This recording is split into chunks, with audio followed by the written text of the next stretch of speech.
What's up, guys? I'm Tinashe Moyo, and welcome to another episode of Stride.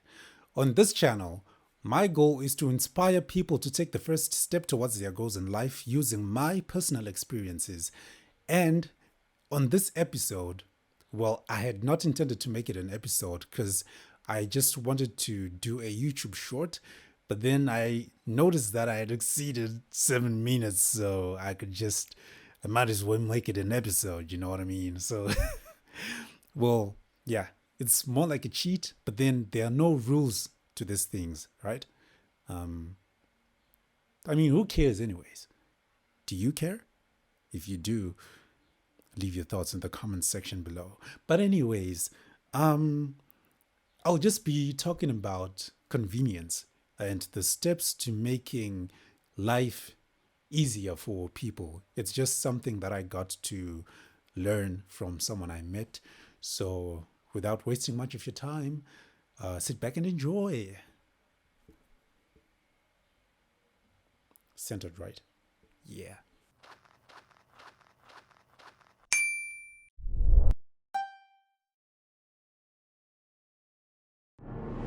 So, before you get to see the actual content, I just wanted to let you guys know that I'm not wearing a cap today because I got a new haircut and I'm loving it, baby. I mean, it's like a week old, but if you want to understand why I'm doing all of this, go back and watch episode 2. You'll fully understand. Now, go and have fun. I said it before, right? Yeah, well, who cares? Bye. I recently met a guy by the name of Pastor Tari through one of my really good friends called Nash. Yep, just Nash. Not Nashville, not National, not even Nashon, just Nash. I mean, the name just dies down before you know it. Bothers me to this day. Sorry, Nash. So we were just talking in general, and he spoke about convenience in business, and he stated that you should offer your customers convenience so that they keep coming back to you. It doesn't always have to be about the money, but at least make things easy for them. And then he spoke about the semi-levy village, in Borodale here in Zimbabwe. And he stated that, of course, it's a place that's really expensive. We know it is an expensive place, but there's so many people that go to that place on a regular basis. Why? Because it's a convenient place. You've got really good parking spaces, you've got really good chill spots, anything that you can think of, it's a convenient place. And then I just thought to myself, like, okay, why don't we bring convenience to our day to day lives? And the first thing that came to my mind is smiling. Because when you smile, you make life easier for the next person. It's easy for people to approach you physically.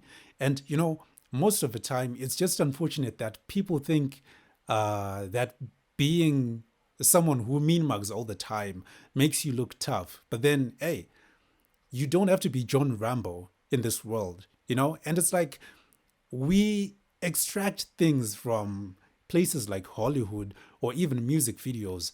But then if we get to understand these things, John Rambo had to mean mug the whole movie because he was following a script.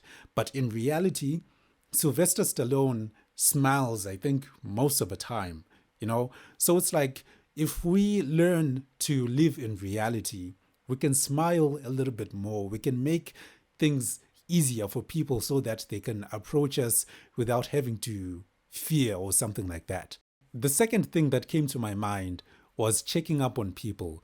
It's like sometimes we worry too much that we might not have many things to talk about with people, but it doesn't even matter. Even the small things make a huge difference. You can simply just text someone and just ask how they are doing because you don't know the kind of things that we're going through in this kind of life that we're living. So the small things will always make a big difference. I was able to pick up on certain things early on, and I get to a point where I just randomly text people like, how are you doing? Or even if it's a birthday, someone might not be my best friend, but if I feel in my spirit that I should at least just wish them a happy birthday, I will. I did it to one of my workmates, and from that point, they've been seeing me differently. I even did it to Paddington's father. He was away with work, and I just texted him just to check up on him, and it actually made him happy. So it's those small things that will make a huge difference. And then the third thing, it actually ties into the second thing. Like, are you able to make conversations easy for other people?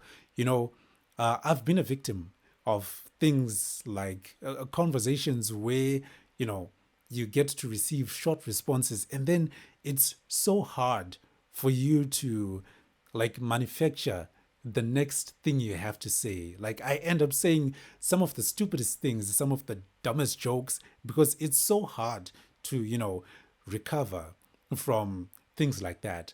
Whereas on my end, I was quick to like understand the art of continuity, because you want people to feel free when they talk to you. I don't know.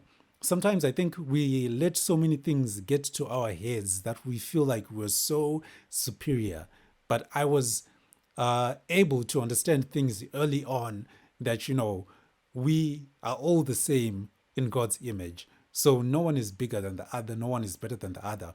We are all the same. So at least if we make things easier for people, be it a phone call, be it a text, life will always become easy. One of the late great poets, Maya Angelou, did I get it?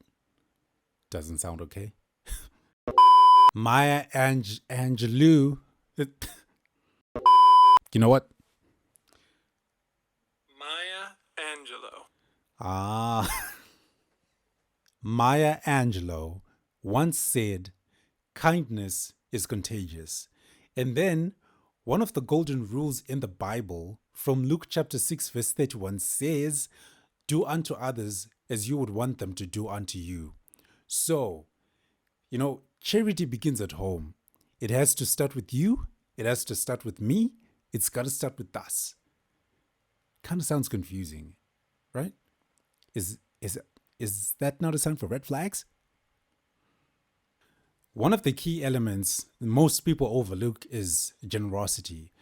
I was walking with Nash in town, and he was just talking about the kids on the streets, and he was really expressing the pain that he's been feeling when he sees the kids sleeping on the streets in the morning. And so we ended up going to a restaurant because he wanted to buy some food for his amazing wife. So he placed the order, and then we had to wait outside while the food was being cooked.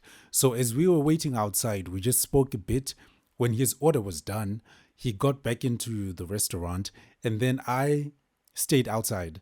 And then as I remained outside, there was actually one kid who actually came up to me and said, "Hey, big brother, do you have any change to spare?"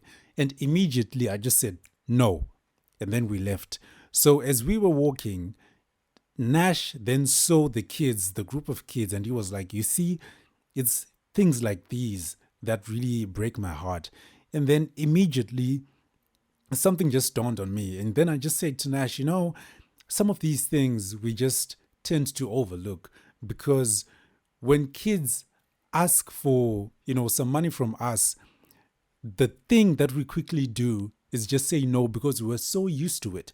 But then we don't see things from a different perspective, because I just told him that I had a different feeling, and I was like, you know what? This kid came to me and asked for money, and I just said no, but I have a couple of, dollars in my wallet, which I can actually spare to that kid, because she didn't even ask for like $5 or even, $10. It was just a small amount. So I was just like, let me just go back to the kid and give her the money. I went back to the kid, I gave her the money, and she was so honest, and she was just like, "Thank you." I really felt that, and I almost cried, because I was just like, okay, now I really understand what Nash means when he speaks about how these kids are living on the streets. And it's like for me, I'm like, if I get a chance, or rather, I have to create a chance to help these kids in some way or form, I do not know, but I know that God is going to lead me to help these kids. I will, because I mean, I actually felt my heart, break apart when I saw how they were living. Because you then start to think, like, okay, so now I gave them this money, then what's going to happen the next hour? What's going to happen the next day? What's going to happen the next year? So it's, generosity is something that we should really make a priority in our lives, because it really changes people's lives. We're still talking about convenience, and generosity brings a lot of convenience in people's lives. So, uh, if you watched my previous video, I spoke about my mom getting sick, although she's recovering well. So, she used to uh, spend so much time walking with a crutch, a walking stick, just to sustain her body. But nowadays, ever since she started going for exercises, she's actually been walking without the stick, without the crutch. And you can actually see that she she looks different. She feels different. And to me, I was just like, let me just say something positive to her, because even positive talk really conveniences people. I hope that was the right English. Yeah. So I was just like, yeah, hey mom, I've been noticing you walking without the stick, and you actually look good with that. And then she was like, oh wow, that thank you. I mean, that's not how her voice sounds. That's just me trying to mimic her voice. But then, yeah, she you could actually see her face light up because of those positive words. So if you can help people, many people are in so much, I don't know, trouble. Like, people are stressed out there. Like, if you've got a chance to just say something positive to them, like, hey, you're doing a good job, keep going, it can at least help people so much, because we're so used to telling people, like, hey, you're stupid, you're dumb. I used to get that all of the time. Like, growing up, people used to tell me that I'm stupid, but then it, it affected me negatively. But as I grew, I was like, man, people ain't nothing, because I'm not stupid. I'm not stupid. So yeah, positive talk really makes life easier for people. In a nutshell, I think it all comes down to humility. For us to be able to execute all the three things that I spoke about, we just have to be humble enough to accept that we are not perfect, right? But we can always make things better, because I believe that everyone is capable of change. And I have to be honest with you.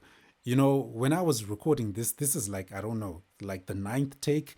The take before this one was actually good. I was close to finishing this whole thing, but then I noticed my nephew looking at the window, like he was peeping through to see what I was doing. It really pissed me off, and I ended up, just shouting at him, like, you're disturbing me, But then, back to the message that I was speaking about, I just made his life very miserable, So I ended up having to be humble, like to swallow my pride, even if it didn't want to be swallowed. I had to go and apologize to him. And yet, my nephew is only 10 years old. But then I had to go and apologize. I told him, hey, I didn't like what you did because I was doing something, but I'm sorry for what I did. So, yeah, let's try our best to make life easier for people. All right, so we've come to the end of the episode. And if you've been getting value from my content, you know what to do. Like and leave your thoughts in the comments section. And I'll see you in the next episode. But we're in December, right? And it's the festive season, and Christmas is a season to give.